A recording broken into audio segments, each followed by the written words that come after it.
Okay, in the event that the Human Rights Party or HRP is not registered within the next general elections, we would be left with no alternative but to contest as independents further to Project 1538, meaning HRP is to contest in 15 parliamentary seats and 38 state seats. So we will proceed irrespective to contest. What is most disappointing is we have made overtures, we have made moves to engage in a dialogue with the top leadership of PKR, DAP and PAS, but we have not got a favourable response. Even this morning in courts, I met PAS Deputy President Muhammad Sabu, and I told him that we wanted to see him to talk, to work together, because our ultimate objective is to end the 54-year-old rule of UMNO in Putrajaya.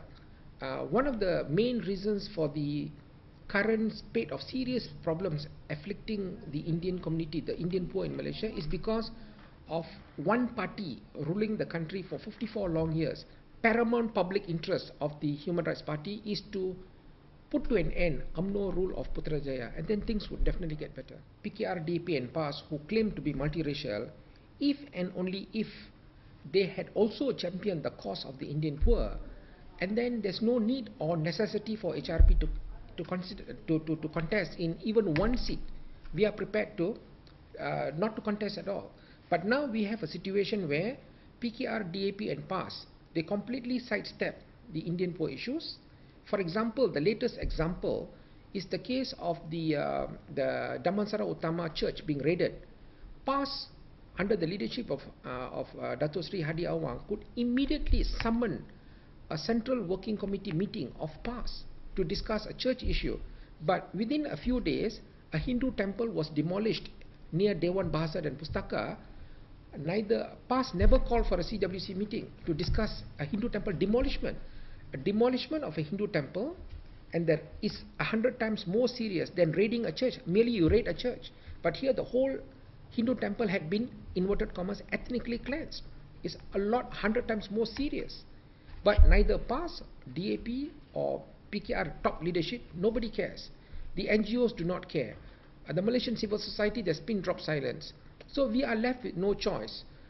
As there is silence when it concerns the Indian poor, there seems to be silence all round from the opposition parties, Pakatan Rakyat, NGOs, Malaysian civil society. We are left with no choice but to go ahead single-handedly, if need be, to champion the Indian poor causes. And coming to the issue of, so if PKR, DAP and PAS multiracial MPs had championed the cause of Indians, we would not want to contest at all. In addition, there has been arguments that PKR and DAP has Indian MPs, but to us, they have championed almost zero Indian poor issues in Parliament or within the ranks of their parties. They have not. They are unable to do so because they won on Malay and Chinese votes. Okay, so they are unable to champion the cause of the Indian poor. For example, it has been 4 years since Pakatan Rakyat or PKR-led Pakatan Rakyat has been ruling Selangor. None of the Indian MPs or the multiracial MPs of PKR, DAP or PAS ever bothered to ask the state government that land be given to all 98 Tamil schools in Selangor, for which the PKR-led Pakatan government of Selangor has 100% powers, pursuant to Section 76 of the National Land Code, read with Section 3 of the Land Acquisition Act. By a stroke of a pen, by the stroke of the pen, the Menteri Besar of Selangor could grant land to all 98 Tamil schools in Selangor. Similarly, the same thing could be done in Penang by Lim Guan Eng, could be done by Datuk Sri Azizan in Kedah, but they are not doing it. For the years 2008 and 2009, out of 1,601 Yayasan Selangor scholarships that was given out, only 3 were given to the Indian poor students. So how is the Pakatan Rakyat government of Selangor any different from UMNO? We want to see changes. We do not want to see cosmetic changes.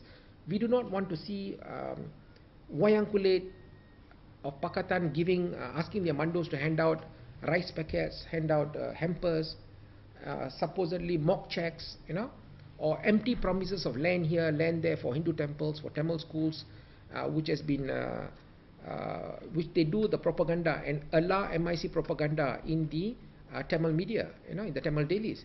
So another example is there are 3 Yayasan Selangor hostels, fully residential hostels in KL and in Selangor. But there are 0 Indians who had been admitted to these 3 Yayasan Selangor hostels. And PKNS previously, during the reign of the Barisan National Government in Selangor, PKNS had at least 1 director. Previously, Jagarasa of the former Adon of Batu Caves had been a director of PKNS. Thereafter, Sivalingam, the Adon for Ijok, had been a director, and Komala Krishnamurti had also been a director of PKNS. But under the Pakatan Rakyat rule of Selangor, now there are no Indians at all who are directors of PKNS. So is it getting better? We do not see the change. Where is the change they promised? Where is the change Pakatan promised to the Indian poor that they promised during the 2008 general elections? Where is the change? We do not see much of a change.